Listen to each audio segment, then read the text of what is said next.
Cool. Great to see you, Doolan. How's things going? Yeah, busy. Keeping myself busy as usual, which is good. So, Liam, can you tell us in 30 seconds a little bit more about your business and about you? Okay, so I started running my own business when I left university. Um, I now have three. The main one is a brand new app, which is essentially Shazam but for fashion. So you can take a photo of an item of clothing and it will find it for you. This is it here.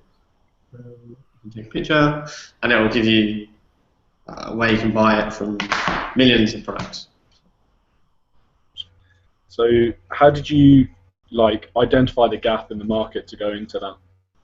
So unlike a lot of other people who have kind of that eureka moment of where they have a problem, they want to provide a solution, we kind of did it a different approach. We looked at the American market, which is typically 2, 3 years ahead of the UK, probably around 2 years now, um, as are probably other markets, probably 2 years behind the UK. So if anyone's out there, we'll probably look at the UK market and steal what we're doing now, probably do it in 2 years somewhere else. We researched 100 companies in the social e-commerce kind of space, which is called social commerce, but essentially Facebook meets kind of Amazon. That's with a bit of Pinterest thrown in as well, and making everywhere kind of shoppable. We realise that's the next big trend, and it hasn't really hit the UK yet. So that's where we wanted to position ourselves. That's awesome. So, how do you how did you find the transition between using social media kind of casually, like on a friendship basis, into turning it into kind of a business? So something that you could actually make money from, essentially. Yeah, it's quite hard at the beginning because you just think you're doing work, but actually you're just sitting on Facebook.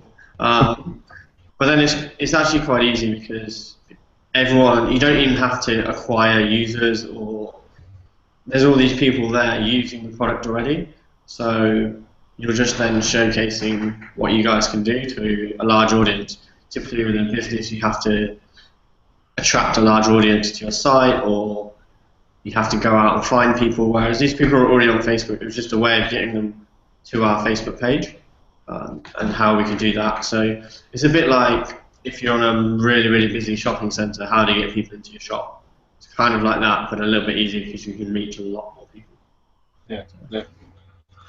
So, what do you think the benefits are of being involved in social media as an industry? You've already said it's growing. You've already said that the conversion was easy between the two. So, what are the benefits of being involved in this kind of sector? Yeah, I guess it's a growing market, and I was pretty lucky. I decided to go into it about 3 or 4 years ago now, when no one else really focused on it. I mean, a few people did it, but they kind of just did it as a side thing, or website companies offered it, which is basically just posting, which a lot of them still just offer that because they think if you post, then you'll get millions of likes. But actually, there's a lot of strategy to it. Um, I was kind of the Facebook generation. I got Facebook when I was at uni, which is supposedly when you're open to the best education, and I was at my, I guess, peak of learning and still wanting to learn, as opposed to thinking I know everything. So yeah, I picked an industry that was just about to boom, a bit like SEO, probably about 10, 15 years ago. SEO was like this amazing thing. You top of Google, and it gets you loads and loads of sales. Whereas now it's kind of Facebook, Twitter. You can get lots of popularity on there, then you're sort of the next big thing, really. So I just hit it at the right time. So, what are your other two businesses that you're involved in, and how do they link together with that app business? They're not they're not really related in any way, apart from the marketing techniques we use. So all the other businesses, or the other businesses I work on. I have a gluten-free business, which is basically we provide gluten-free food, which is people who have intolerances to certain foods. We provide them with products they can't typically get in the shops in a box every month for £20, and we send it to their house. And it's just they don't know what we find good suppliers around the UK. All the marketing through that was done through social media, so with no budget at all, we were able to reach sort of 80 to 100 orders in our first couple of months just from Twitter, pretty much. And all we used to do was track every time someone said gluten-free within the UK. As soon as someone said it, we knew they were our target market, so we could speak to them. And they loved it because it's very targeted. It's something they need, something they want. And then the other one is social media consultancy, which I basically just go around, I'll look at a business, see how they can use social media to improve it. And then it depends on the industry. Sometimes I will not even go in. I'll just say, no, you don't need it, because sometimes companies don't need it. Or they're better off putting their efforts elsewhere. So yeah, sometimes it's not needed, I guess. Okay, so from the businesses and the ideas that you've seen and the stuff that you're working on now, and from the conversations that we've had before briefly about South Africa, do you have any opportunities or ideas that you'd be willing to share with some people in South Africa? So you already touched on a couple. I was just wondering if you wanted to further expand on anything. Yeah, definitely. I think mobile is the future. I mean, we're launching this platform. We don't call it a mobile app. Yes, it is an app, but it's going to be a platform. But we're going mobile first because I think mobile and mobile payments is kind of the next big thing. Particularly micro payments in the African markets is huge. Everyone in, as far as I'm aware, I don't know much about the African market, but from what I do know and the research I've done, micro payments and sort of mobile phones everyone pretty much has. So I see that as kind of, if someone can nail that area well, or just use it, to launch something else, not necessarily look at mobile payments exactly, but how can you use mobile payments to fund your business, whether that's selling gluten-free food or whether it's selling clothes. Can you utilize mobile and mobile payments in a certain way?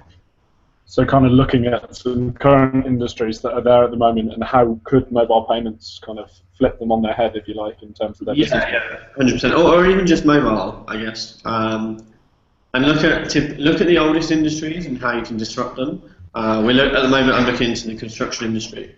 It's one of the oldest in the world, and they're just so behind the times. They don't even, they still send faxes and they still send letters. So trying to get them up to speed is just, you can go in and just make such a big difference really, really quickly with such basic changes. Interesting. All right, well, thanks very much for your time, Doolan. But just if we finish off by saying, so what's kind of the next bit for your business? So the app's coming out soon, and is there any way that people can get involved or know where to look for any updates? Yeah, I guess if you follow me on Twitter, which is @_Liam Doolan, I'm just about to start personally blogging as well, so I'm sure I'll put something on there about that. But then also the app will be ready to download, hopefully in the next couple of weeks. It will be on iPhone and Android, and it will be called Comb. So have a look online on the App Store for that, on Google Play. But if you follow me on Twitter, then I'll make sure I'll tweet about it lots. Awesome. All right. Thank you very much for your time. Is there anything else you'd like to add before we finish off? No, just I guess follow me on Twitter. You got any questions, and hopefully one day I'll pop out. Awesome. Cheers, man. Thank you.